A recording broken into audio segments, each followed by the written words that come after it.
पंडित जी, ऐसे बहुत से लोग होते हैं जिनको दूसरों की बुराई करने में, उनका मजाक उड़ाने में या पीठ पीछे उनका मखौल उड़ाने में, जलन में, इन सब में बहुत मजा आता है, लेकिन वो ये नहीं जानते कि इससे उन्हीं लोगों की इमेज खराब होती है और दुर्भाग्य उनका पीछा कभी नहीं छोड़ती है। तो ऐसे में हम आपसे सबसे पहले ये समझना चाहेंगे और कालचक्र के दर्शकों को आप ये बताइए कि क्या बुराई करने के पीछे की जो आदत होती है लोगों की, इसके पीछे ग्रहों का भी हाथ होता है? देखो, पूजा ग्रहा राज्यम प्रयक्षन्तिम ग्रहा राज्यम हरन्ति च ग्रहैर्व्याप्तम इदं सर्व त्रैलोक्य सचराचरम। ग्रहों की बिना मर्जी के तो इस चराचर जगत में एक पत्ता भी नहीं हिलता है। जहाँ तक दूसरों की बुराई करने की बात है, इसको संस्कृत में कहते हैं पिसूनता, चुगलखोरी या दूसरों की निंदा करना। जब द्वितीय भाव में पापग्रह हो जाते हैं, द्वितीय भाव में पापग्रह हो जाते हैं और चंद्रमा पीड़ित हो जाता है, तब ऐसा आदमी दमित भावना का शिकार हो जाता है और वो किसी की प्रशंसा दुनिया में सुन ही नहीं पाता है।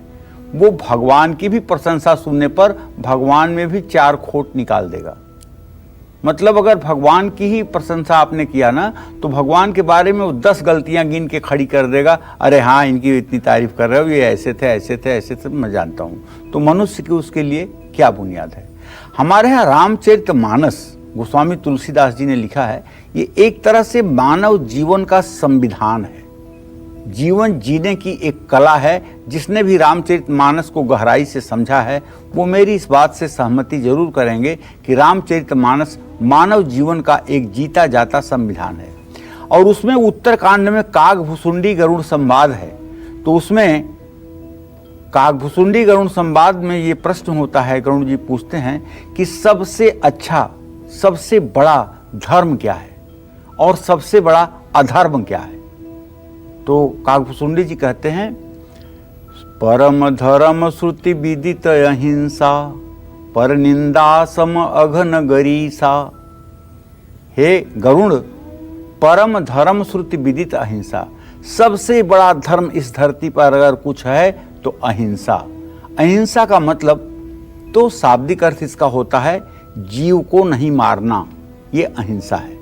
लेकिन अगर इसका सूक्ष्म तत्व आप लेना तो किसी के आत्मा को और किसी के मन को कष्ट न पहुंचाना अहिंसा है।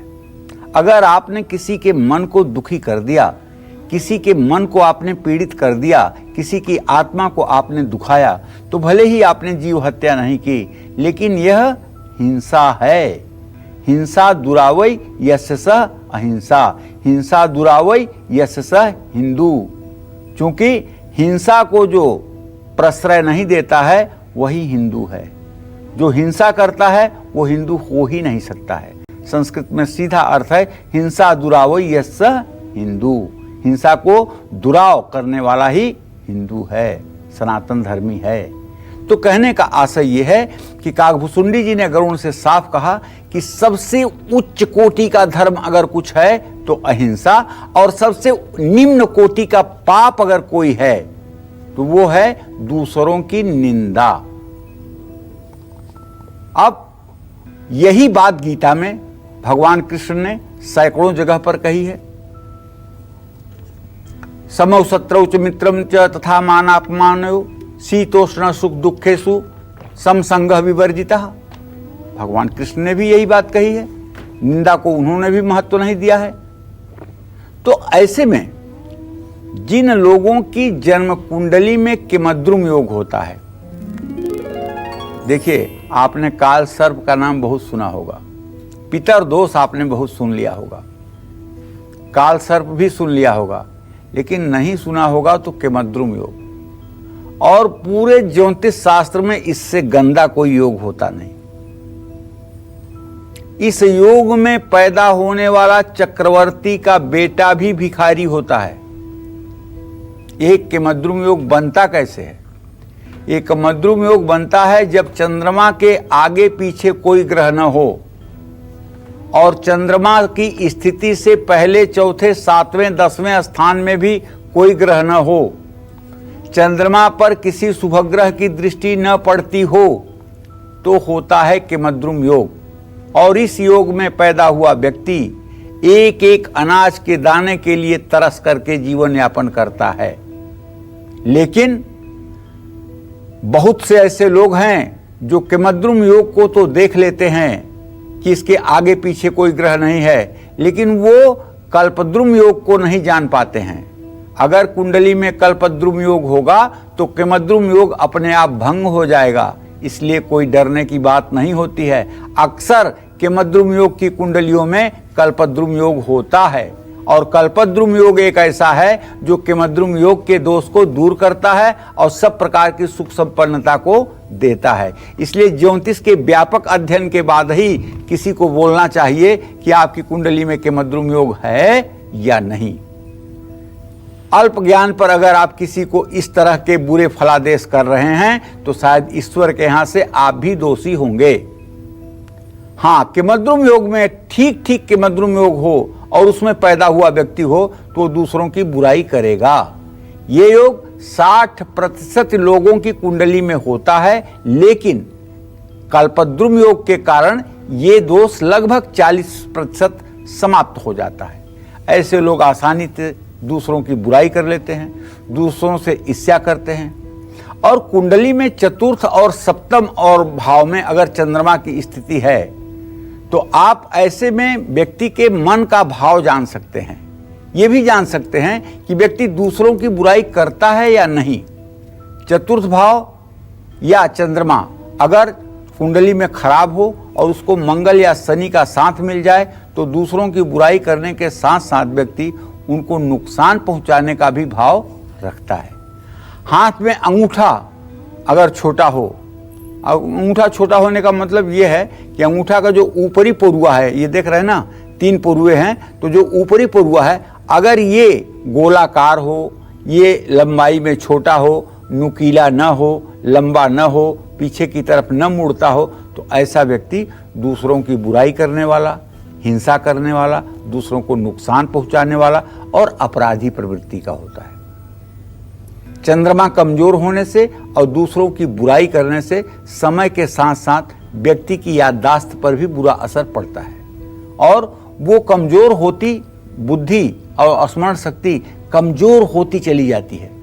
दूसरों की बुराई करने वाले व्यक्ति में उम्र बढ़ने के साथ साथ क्रोध भी बढ़ता चला जाता है, जिससे परिवार में धन और सुख संपन्नता की कमी हो जाती है। जानते हैं, अगर किसी की निंदा सचमुच में की जानी चाहिए और वो निंदा का पात्र है तो वहां भी आपको चाहिए जवाबे लब पे रहते भी जबा खामोश हो जाना कि वो गुमराह हो जाएं तुम 2 टूक कह जाना। क्योंकि उसकी बुराई को कह करके आप पाप के भागीदार क्यों बनेंगे। जिसका जैसा कर्म है भगवान के कैमरे में कैद हो रहा है, उसको वैसा परिणाम मिलने वाला है।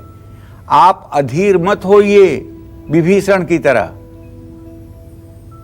जब राम रावण युद्ध हो रहा था तो विभीषण हर 5 मिनट के बाद प्रभु श्री राम से कहता था, नाभि पर मारिए, नाभि पर अमृत है, नाभि में मार दीजिए, नाभि पर, नहीं तो ये नहीं मरेगा।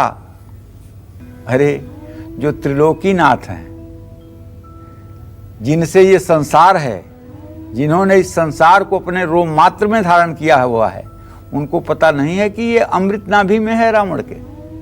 उन्हें बताने की जरूरत है, लेकिन नहीं, विभीषण का मोह ये कहता था कि जल्दी से ये काम हो जाए। और प्रभु श्री राम जानते थे कि रावण में के मन में सीता बसती हैं और सीता के मन में राम बसते हैं और राम के मन में पूरा संसार बसता है। अगर मैं उसके हृदय पर आघात करूंगा, हृदय पर बाण मारूंगा जहां अमृत की बात है, तो निश्चित रूप से सीता घायल होंगी, सीता से राम घायल होंगे, राम से ये सृष्टि घायल होगी, पूरी सृष्टि उलट पुलट हो जाएगी। इसलिए उन्होंने 20 बार उसके गर्दन को काटा। जब 20 बार उसके गर्दन को काटा तो उसकी मति भ्रम हुई, उसकी चेतना विक्षिप्त हुई, उसकी याददाश्त खत्म हुई। जब याददाश्त खत्म हुई तो मन से सीता निकल गई। जब सीता निकल गई तो कहाँ राम और कहाँ प्रजा। भगवान ने उसके बाद बाण का संधान करके रावण को समाप्त कर दिया। तो कहने का मतलब आप अधीर मत होइए किसी की बुराई बताने के लिए। किसी को सबकी बुराई सबको पता हो ही जाती है। बुराई एक ऐसी चीज है, अच्छाई एक ऐसी चीज है जो आपसे 100 किलोमीटर पहले चलती है। जैसे कोई अधिकारी अगर बहुत ईमानदार है और वो आपके जिले में ट्रांसफर होकर के आ रहा है, तो अखबार में आपने पढ़ा नहीं को आ रहा है, चर्चा हो जाती है कि बड़ा सख्त है, ना ना ना ना, तो बड़ा घूसखोर है, ये तो बहुत गंदा है, ये तो बहुत अच्छा है। मतलब वो व्यक्ति चला नहीं, 200-500 किलोमीटर दूर है, लेकिन उसकी यश कीर्ति का पताका यहां फैल गया। तो इसलिए आपकी इमेज आपके पहले पहुंचती है, इस बात का भी ध्यान रखना चाहिए।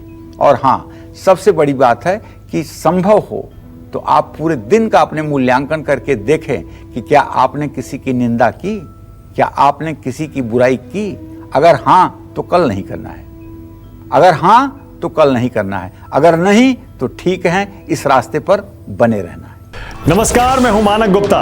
अगर आपको हमारा ये वीडियो पसंद आया हो तो इसे लाइक और शेयर जरूर करें, और हाँ, हमें सब्सक्राइब और फॉलो करना ना भूलें ताकि आप देश और दुनिया की कोई खबर मिस ना करें। तो जुड़े रहिए हमारे साथ और देखते रहिए News 24।